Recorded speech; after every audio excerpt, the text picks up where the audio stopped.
इसी बात को आत्माराम ब्राह्मण नहीं समझ पाए थे। उनका अगर पुत्र नहीं है तो फिर हमारी गृहस्थी व्यर्थ है, गृहस्थी व्यर्थ है तो जीवन व्यर्थ है, जीवन व्यर्थ है तो आत्महत्या कर लेते हैं। इस विचार से जंगल में गए। तो धर्मात्मा पुरुष थे वो, कोई ऐसे थोड़ी थे। तो एक सन्यासी महात्मा आते दिखाई दे तो देखा संत, तो उठकर खड़े हुए प्रणाम किया। प्रणाम मुद्रा से समझ में आ जाता है कि आस्तिक है, तो संतों को केवल श्रद्धा चाहिए। वो बैठ गए और कहा तुम्हारा उदास चेहरा, क्या बात है? उनका भगवान सब कुछ है आपकी कृपा से, संपत्ति है, सब है, पर हमारे संतान नहीं। शास्त्रों में लिखा है संतान के बिना गृहस्थ धर्म अधूरा। फिर बार बार हृदय जलता है कि जीवन व्यर्थ। तो उन्होंने समझाया कि तुम्हारे भाग्य में 7 जन्म तक संतान का योग्य नहीं, तुम्हारे ऐसे अपराध हैं कि तुम्हारे संतान योग नहीं है। आप लोग ये अपराध कर देते हो, कोई दूसरा नहीं।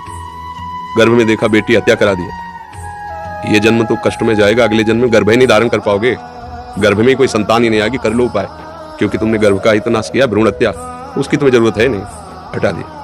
कितने ऐसी माताएं बहनें जो ईमानदारी से देखे कितनी गर्भ हत्याएं करवाई। अब आगे जब उनका दंड मिलेगा तो तुम भगवान को खुश होगे। एक तो तुमने अपनी इच्छा से नष्ट किया, लड़की या जान करके या अपने योग्य न जानकर, और एक पैदा होगा योग्य और फिर वो नष्ट होगा। फिर अब भोगो। ये सब विधान है, वो जानते हैं। अब उन्होंने जब बहुत हट किया, नहीं माना, तो एक फल दिया और कहा अपनी पत्नी को खवा देना, जिससे बालक होगा। बड़े खुशी हुए, आगे पत्नी को दिया। जब भाग्य में नहीं है तो कैसे स्वीकार? तो उसने कहा कि खा लेंगे। उन्होंने कहा अभी तो ऐसे थोड़ी पाया जाता है, संत महापुरुषों का प्रसाद नहा धो के, आप विश्वास नहीं करते। वो कहा ठीक है, अच्छा पा लेना। और उसने अपनी बहन को बुलाया, उसी गांव में भी आई थी। तो कहा हमें तो बहुत डर लगता है, फल खाएंगी पेट बढ़ेगा, और कहीं आग लग गई तो गर्भवती स्त्री दौड़ कैसे पाएगी। मतलब कितनी को बातें ऐसे। तो हमारी तो खाने की इच्छा नहीं। तो बोली दीदी तुम मत पाना, मेरे गर्भ है, तुम नाटक करना कि हमारे पेट है, गर्भ में बालक है, और ये परीक्षा के लिए गौ को खवा दो। तो उसने ऐसा ही किया, वो फल गौ को खवा दिया।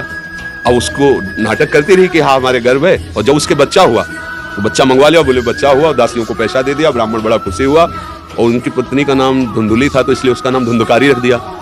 और ठीक समय पे गौ के बच्चा हुआ तो कान तो गौ जैसे और बालक स्वरूप। बड़ा आश्चर्य। ब्राह्मण बोले हमारे तो भाग्य खुल गए, पहले हमारी बच्चा नहीं होता था, गौ के भी मनुष्य जैसा बच्चा हुआ। वो बड़े आनंदित थे। उसका नाम गोकर्ण रखा, जो संत प्रसाद से, और इनका नाम धुंधकारी रखा। चरित्र है भागवत में प्रारंभ में। वो बचपन से इतना दुष्ट निकला कि खेलते हुए बच्चों को उठा के कुआं में फेंक देता।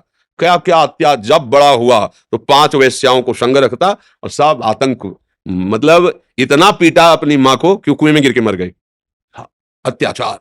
अब तो उनको लगा कि इससे तो अच्छा है संतान ना होते।